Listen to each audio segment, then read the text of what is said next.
भगवद गीता के इन 10 उपदेशों ने आपकी जिंदगी नहीं बदली तो कहना। नंबर 1, इस सृष्टि में जो जन्म लेता है वो निश्चित रूप से मृत्यु के अधीन हो जाता है। यहाँ भगवान श्री कृष्ण कहते हैं कि इस मृत्यु लोक का हर एक प्राणी, चाहे हो मनुष्य हो या पशु पक्षी हो या फिर पेड़ पौधा हो, हर सांस लेने वाला प्राणी अपने जन्म के साथ मृत्यु को भी लेकर आता है। हर प्राणी को एक न एक दिन निश्चित क्षण पर मरना अर्थात अपने शरीर को त्यागना ही पड़ता है।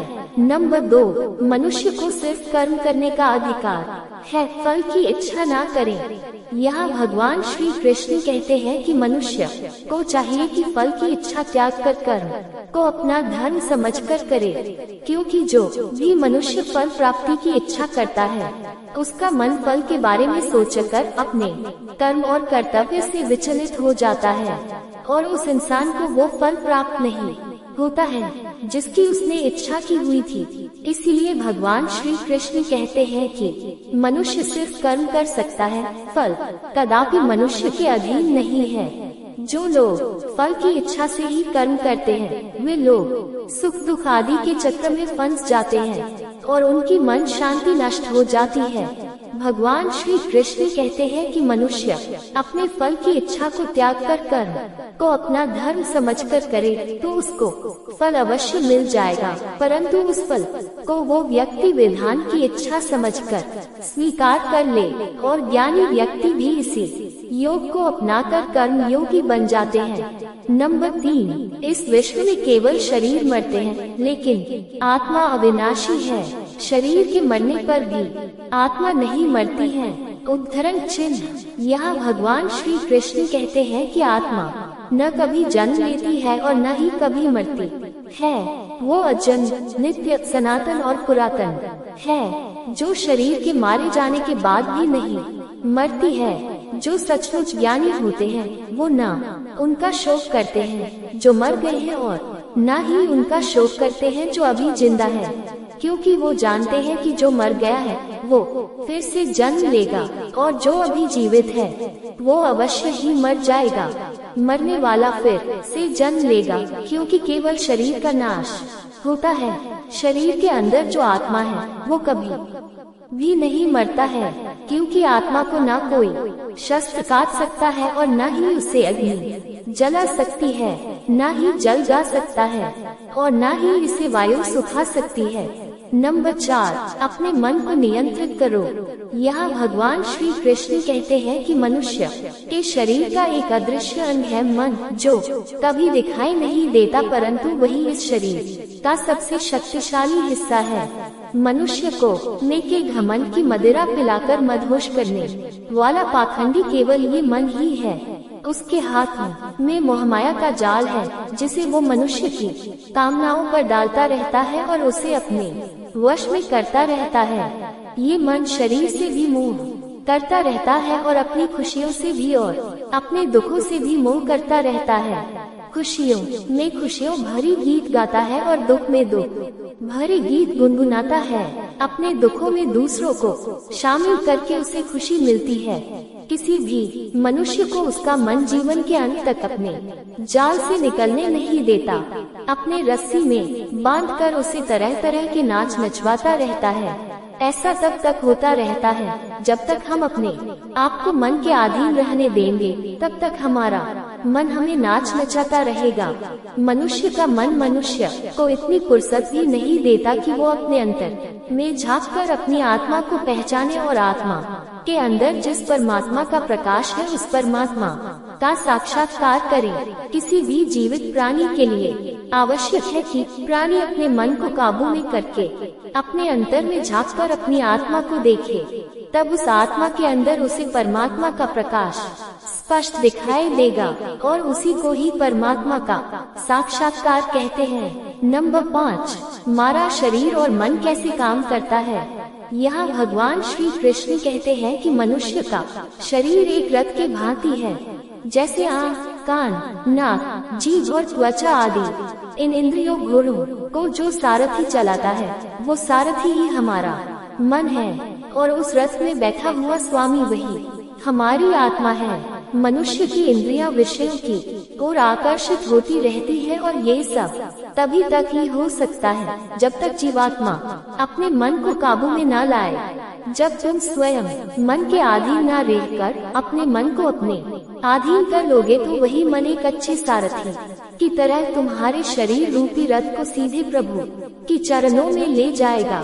यदि मन तुम्हारा स्वामी है और तुम उसके अधीन हो तो वो तुम्हें माया के बंधन में जकड़ता रहेगा, और जब तुम अपने मन पर काबू पालोगे और उसके स्वामी हो जाओगे तो वही मन तुम्हें मोक्ष के द्वार तक ले जाएगा। नंबर 6, भगवद गीता के अनुसार खुशी के 3 प्रकार। भगवद गीता के अनुसार इस दुनिया में 3 प्रकार की खुशी होती। नंबर 1, तामसिक खुशी। पहली प्रकार की तामसिक खुशी हमें ज्यादा सोने से या ज्यादा आलसी होने के वजह से मिलती है, यानी कि आराम करने वाली खुशी। नंबर 2, राजसिक खुशी। राजसिक खुशी हमें जो किसी को अचीव करने के बाद मिलती है, जैसे कि पैसे कमाना, गाड़ी खरीदना, दारू पीना आदि चीजें करने से जो हमें खुशी मिलती है वो राजसिक खुशी कहलाती है। नंबर 3, सात्विक खुशी। ये जो तीसरी प्रकार की खुशी होती है ना, उसे सात्विक खुशी कहते हैं। भगवद गीता ये कहती है कि तामसिक और राजसिक ये दोनों खुशियाँ अस्थायी होती है, पर सात्विक खुशी है ना, वो पहले हमें हर की तरह लगती है लेकिन बाद में वो हमें शहद की तरह लगने लगती है। नंबर 7, यहाँ भगवान श्री कृष्ण कहते हैं कि इस संसार में केवल 2 ही वस्तु है, एक शरीर और दूसरा उस शरीर में रहने वाला शरीरी। इस शरीर में रहने वाला जो आत्मा रूपी शरीरी है वो कभी भी नहीं मरता है, और जो शरीर है वो सदा रहता नहीं है। आत्मा एक शरीर छोड़ता है और दूसरा शरीर धारण कर लेता है, बिल्कुल वैसे ही जैसे मनुष्य अपने पुराने कपड़े उतार कर नए कपड़े धारण कर लेता है।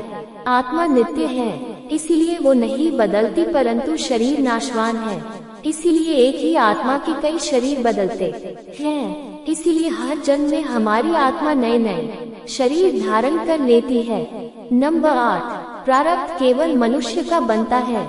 यहाँ भगवान श्री कृष्ण कहते हैं कि अगर कोई सांप किसी मनुष्य को अकारण काटता है तो उस सांप को उसका पाप नहीं लगेगा, और ठीक उसी तरह शेर दूसरे जानवर की हत्या करता है तो उसका उसे पाप नहीं लगेगा। या बकरी का उदाहरण लीजिए, बकरी किसी की हत्या नहीं करती है और सिर्फ घास खाती है, तो इस कारण वो पुण्य की भागी नहीं बनती। पाप पुण्य का लेखा जोखा अर्थात प्रारब्ध केवल मनुष्य का बनता है। इसका अर्थ यह है कि अगर कोई पशु किसी की अकारण हत्या कर देता है तो उसका उसे पाप नहीं लगेगा, लेकिन कोई मनुष्य अगर किसी भी जीवित प्राणी की अकारण हत्या कर देता है तो उसे उसका पाप लगेगा, क्योंकि इस पृथ्वी लोक पर और समस्त प्राणियों में जो विवेकशील है वो अच्छे और बुरे की पहचान रख सकता है, और वो मनुष्य छोड़कर कोई और प्राणी ऐसा नहीं कर सकता। इसीलिए जब मनुष्य अपने पाप और पुण्य जब भोग लेता है तो उसे फिर से मनुष्य की योनि में भेज दिया जाता है। नंबर 9, एक ही कर्म किसी के लिए पाप बन जाता है और दूसरे के लिए पुण्य बन जाता है। एक मनुष्य किसी कमजोर और बूढ़े व्यक्ति का धन लूटने के लिए उसकी हत्या कर देता है तो उस व्यक्ति को निश्चित ही उसके द्वारा किए गए कर्म का पाप लगता है।